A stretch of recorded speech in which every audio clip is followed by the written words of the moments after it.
Almost every culture has marched to the beat of its own drum. Drums have been part of different civilizations for thousands of years. The earliest drum shells were hollowed out logs or gourds. Different sizes, different sounds. Today drum shells are more sophisticated, but the beat goes on. To make drum shells, an enormous rock maple log is sliced into several boards. Maple is ideal for making drum shells because its hardness allows sound to resonate fully. Each of these maple boards will be transformed into one drum shell.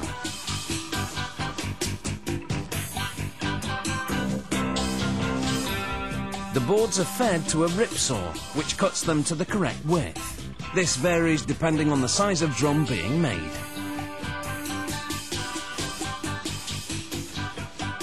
Then each board goes into a planer, which shaves it thinner.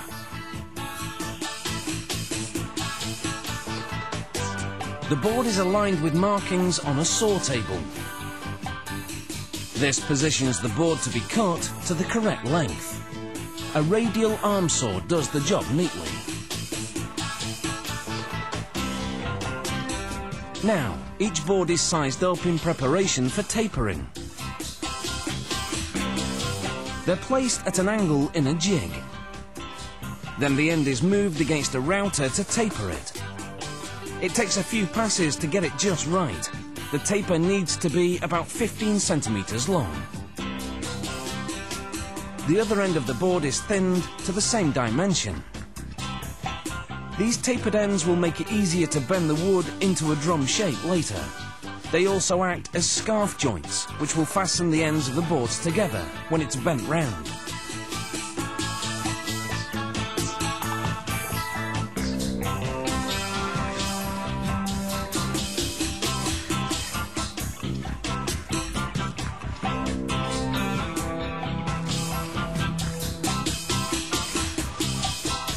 The board needs to be softened, so it's placed in a steam box for about an hour.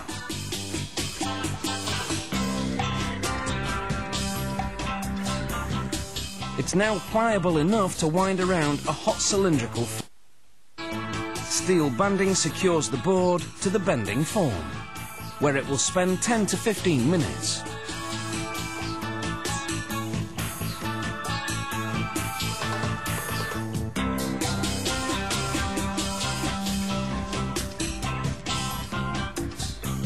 The ends are prized apart, and glue is applied between the tapered tips.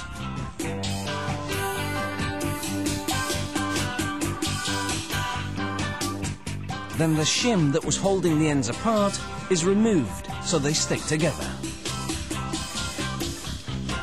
A wooden guard is placed over the glued joint. This nylon mesh band is a clamp. It's wrapped around the drum shell, and a screw is turned to pull the band tightly around the wood until it reaches 35.5 centimeters in diameter. Then, more than a dozen steel clamps are fastened onto the joint. All these clamps will prevent any gaps from occurring in the joint as the glue sets overnight.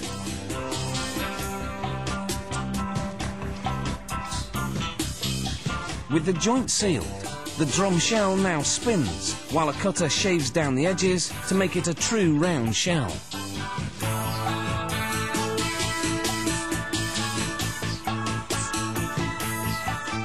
Another cutter bores into the shell, making a smooth edge and rounding the inside.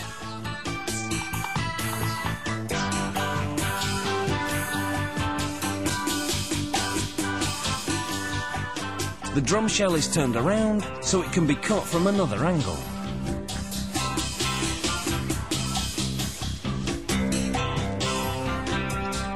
As the shell spins, a high-speed cutter shaves the outside from top to bottom.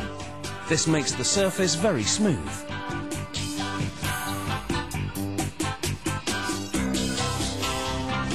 It takes about a week to make a drum shell from solid wood.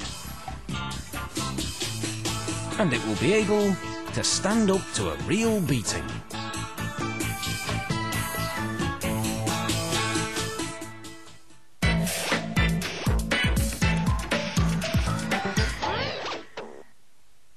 We've shown you how a drum shell can be created from a maple plank. But a newer technique involves layering multiple plies of wood.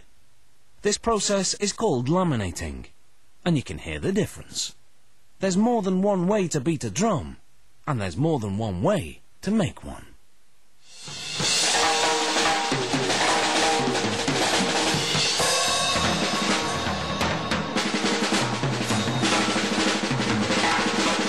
The laminated drum is an instrument of change.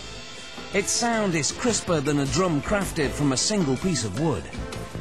To make one, 11 sheets of maple are layered together. Here the last one is being attached using a special adhesive. This outer layer is made from luxurious bird's eye maple.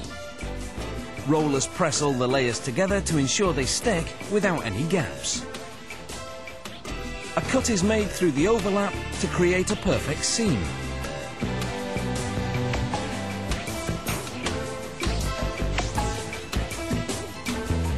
A robotic drill takes over. It drills holes of various diameters. The small ones will hold hardware. This larger one is an air vent. A computerized router then cuts the bearing edges to a 45-degree angle, and it's sanded smooth. All the edges are checked to see that they're level. If they're not, the drum heads won't fit properly. An adhesive is applied to the air hole and a plastic vent is inserted.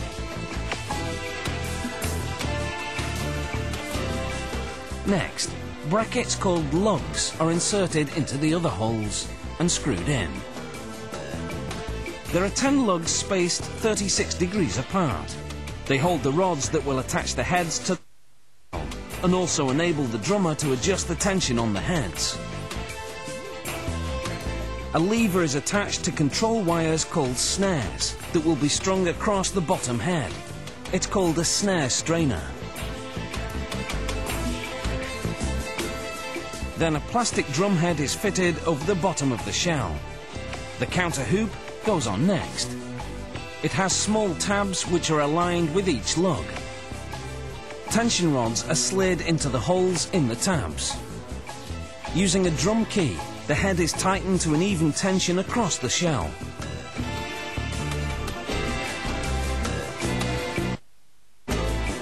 Now it's blasted with a heat gun to shrink the plastic and remove any wrinkles.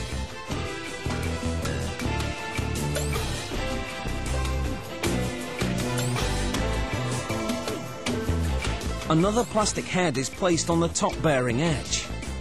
Since this head is the one that gets played, it's twice as thick as the bottom one. The chrome rim is placed on it and the tension rods are tightened. These brass brackets will hold the snare wires. They're slid under the snares that are stretched tightly across a jig, putting one at each end.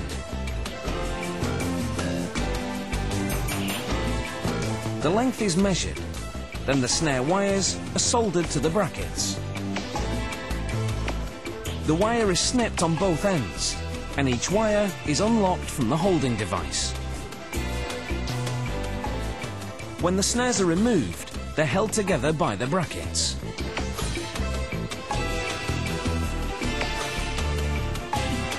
A nylon strap is slid into one of the brackets. Then the strap is attached to a fixture just above the bottom head.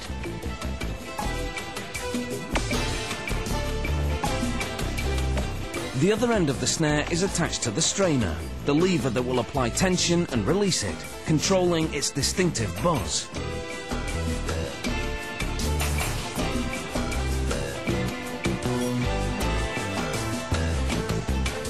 For a bigger sound, there's the bass drum. It's made with wooden hoops. The hoops are attached to the drum shell with steel claws. As the claws are screwed to the hoop, the drum head is pulled just tightly enough to produce that low-pitch bass drum sound.